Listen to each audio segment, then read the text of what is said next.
Bom dia, pessoal. Vamos então para as orientações do dia de hoje. Hoje, então, dia 22 do mês de abril, que é o mês 4, a gente pode representar abril pelo número 4, né? Porque é o quarto mês do ano. A gente está no ano de 2021 e hoje é quinta-feira. A primeira atividade que a gente tem para fazer é de matemática. Então, a gente vai ler e vocês vão responder as atividades da página 33 do livro. Então, vamos ler. Então, aqui em cima, ó. O caminho de Marina. Marina mora em uma casa de esquina da Rua dos Lírios com a Rua IP. Para ir à escola, Marina percorre sempre o mesmo caminho e vai observando o que há no trajeto. A ilustração a seguir é uma representação do bairro em que ela mora. Observe. Então, aqui, ó, tá vendo esse quadrinho amarelo? Tá nos indicando qual é a casa da Marina. E aqui tem o nome aqui, ó, da Rua dos Lírios. E aqui embaixo, ó, tem o nome dessa rua que passa aqui, fazendo a esquina com a Rua dos Lírios, mas o nome tá lá embaixo. É a Rua dos Ipês. Aí tem o nome das outras ruas e tal. Aqui embaixo temos as perguntas. Eu acho que eu não coloquei. Não, tá certo. Explique como ela pode fazer para chegar ao correio. Então, vocês vão aqui na imagem, vocês vão ver que o correio tá aqui, ó.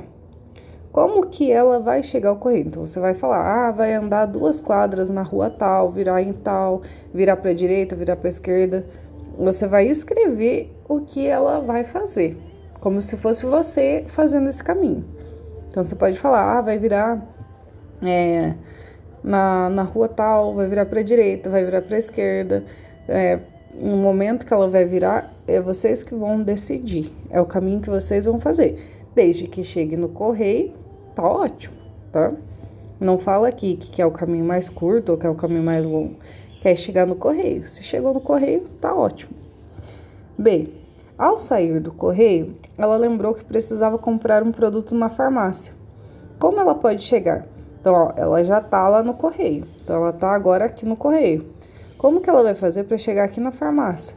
Então, vocês também aqui vão descrever como que ela vai fazer. Ela vai pela direita, pela esquerda, pela rua tal, enfim, vocês que vão dizer, tá? Lembrando que o correio, a entrada é aqui na Rua Margarida, a farmácia é aqui na Rua Orquídea, tá? Ó, onde tá a portinha aqui, ó, pro lado de cá. Aqui também, certo? Terminando aqui matemática, a gente vai então para português. Vamos lá ler o que vai fazer. Então, aqui em português a gente tem basicamente 2 atividades.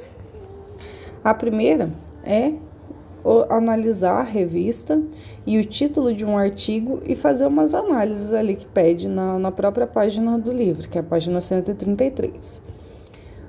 Então, vamos lá e depois eu vou falar da produção de texto.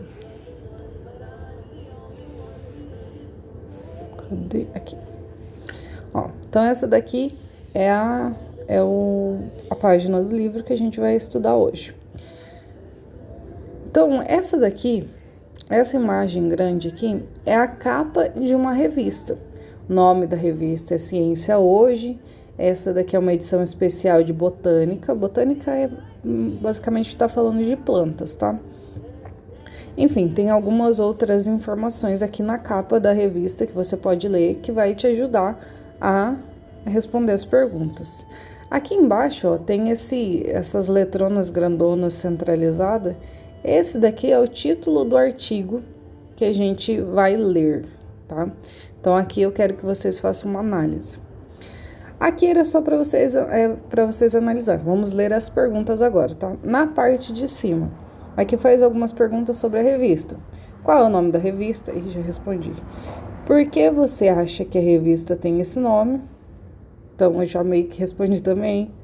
Qual é o assunto principal dessa edição de revista? Também já meio que respondi. Então, essas 3 aqui já tá meio que de presente. É só você lembrar agora o que eu acabei de falar. E olhar também a capa, né? Porque a capa já diz tudo. Aí, lá embaixo, a gente tem o título do artigo que a gente vai ler. Aí temos 4 perguntinhas. A primeira: do que você acha que o texto vai tratar? Então, a partir desse título aqui, do que você acha que vai falar esse artigo, tá? Então, o título é: Por que devemos nos preocupar com a extinção das espécies? Aí você acha que vai falar sobre, vamos pensar, sobre o oceano? Será? Vai falar sobre Marte? Será que é isso que vai falar? Vocês vão ter que achar ou pensar em alguma coisa que faça sentido, né? Eu só falei 2 coisas sem sentido para não dar resposta. Então, vocês vão pensar no que vocês acham que o texto vai tratar. A segunda pergunta aqui, ó. Você sabe o que é extinção? Então, aqui é pergunta simples. Você sabe? Sim ou não? Se você sabe, é sim. Se você não sabe, é não. Não tá perguntando se você... para você explicar. Não tá falando para você explicar se você sabe o que é. Então, vocês também aprendam a ler essas perguntas simples, tá? Atenção, às vezes, na pergunta nem tá pedindo para você explicar o porquê. Por que daquela resposta? E você vai lá e escreve por quê. Aqui tá falando, você sabe o que é extinção? A resposta é sim ou não, certo? Só para vocês dar uma atençãozinha nas perguntas, tá? A terceira: a quais espécies você imagina que o texto se refere? Então, aqui espécie está falando quais animais o texto está se referindo. E a última aqui embaixo: como você responderia a pergunta do título? Então, esse título, né, que a gente está analisando, ele termina com ponto de interrogação, ou seja, ele é uma pergunta. E aqui na última tá pedindo como que você responderia essa pergunta. Daí você vai escrever a sua resposta. Essas perguntas aqui, elas estão bem juntinhas. Vocês podem responder no caderno, tá? Aqui vai ficar muito apertado. Aí temos a segunda parte da atividade de português, que é uma produção de texto. Aqui, a produção de texto, eu vou pedir para vocês fazerem 8 linhas. Eu sempre ia pedir 10, mas eu vou pedir 8. Que a gente já fez uma página, né? Então, pode ser um pouquinho menor, só pra gente treinar um pouquinho de produção de texto. Aqui, vocês vão falar sobre algum animal. O que vocês vão falar também não precisa ser sobre a extinção, tanto faz. Você quer falar sobre o seu gato, seu cachorro, o gato do vizinho, o gato que aparece na TV, um desenho, o que você quiser, um texto, desde que fale sobre algum animal, tá? Animal é o que mais conta. Se não tiver animal, é o que eu vou olhar.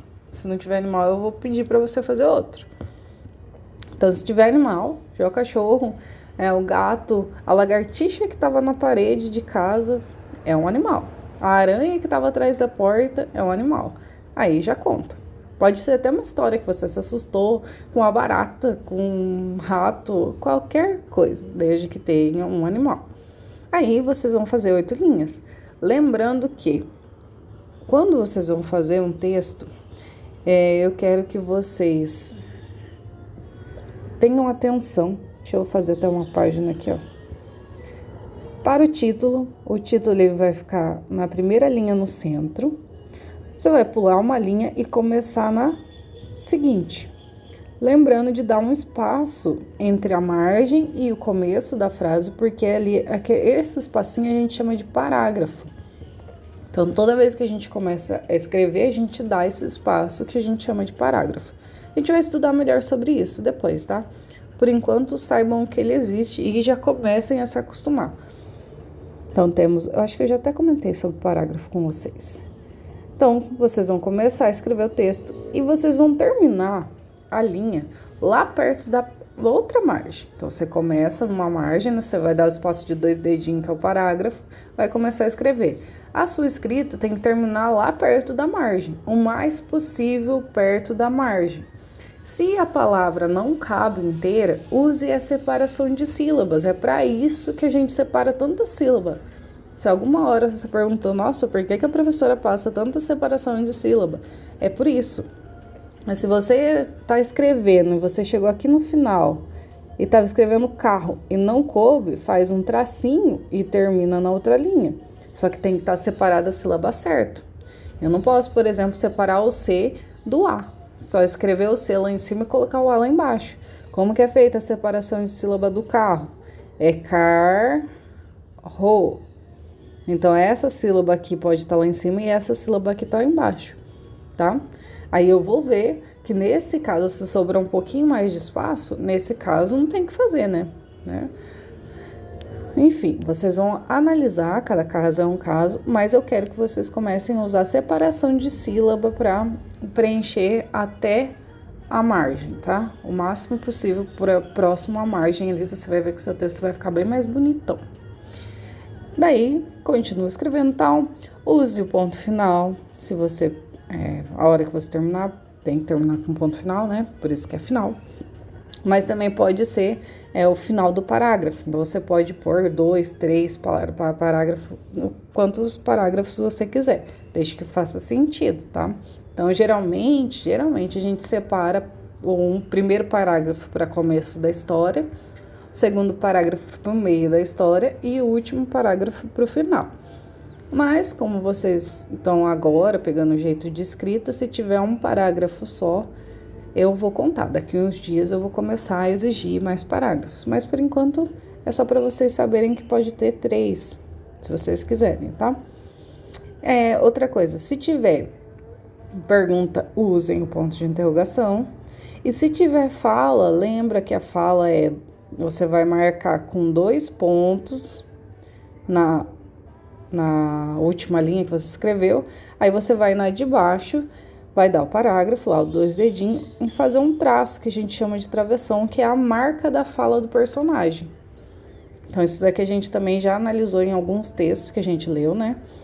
Aí eu quero que vocês acostumem também a pôr no texto de vocês. Se algum dos personagens de vocês tiver alguma fala, você vai escrever lá, Joãozinho falou, 2 pontos, vai na outra linha, parágrafo e travessão, tá? É isso. Eu só queria dar essa comentada. Mais importante é o parágrafo, letra maiúscula no começo de frase, letra maiúscula no nome de pessoas e coisas e o título, sei lá, no meio e em cima. Essa é a parte mais importante, tá? Depois, então, disso, a gente tem história. Vamos lá no livro de história. Aqui a gente vai ler sobre a relação do ouro com algumas cidades. A gente vai estudar a página 18 e 19, ler, né? E depois responder as perguntas dessas páginas. Cadê a história? Aqui.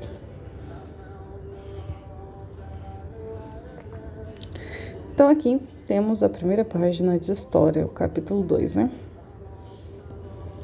As cidades do ouro. Vamos ler aqui embaixo. Antônio Francisco Lisboa, conhecido como Aleijadinho, foi um artista que produziu importantes obras arquitetônicas, esculturas e entalhes. Ele viveu aproximadamente entre 1730 e 1814.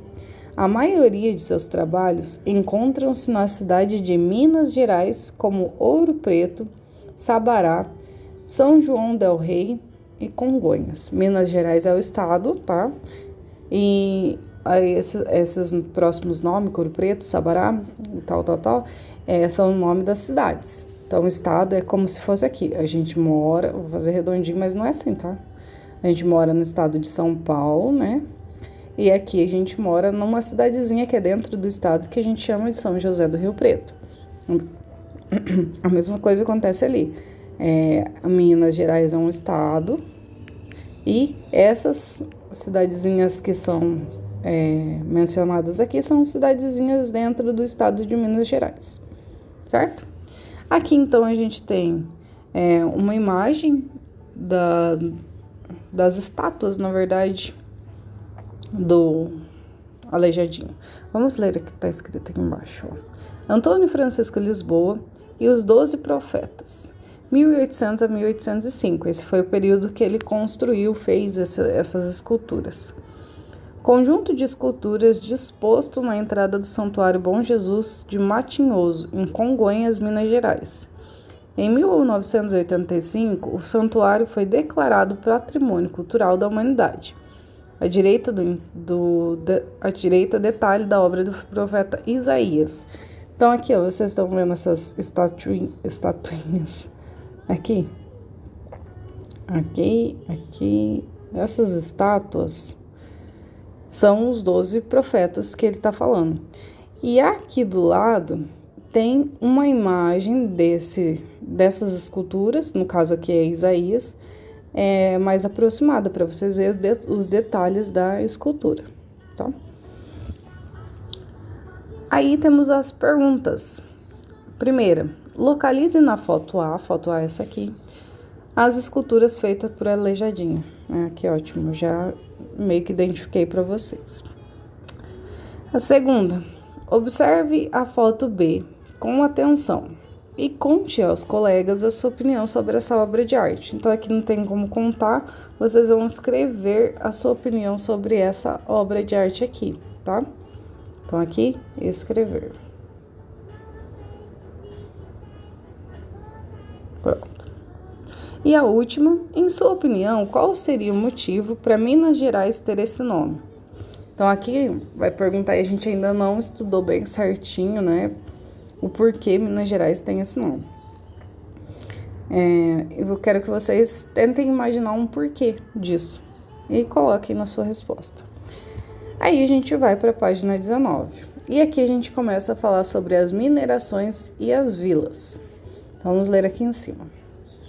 Além do cultivo da cana e da produção de açúcar, outra atividade econômica contribuiu para formar novas vilas no Brasil, a mineração.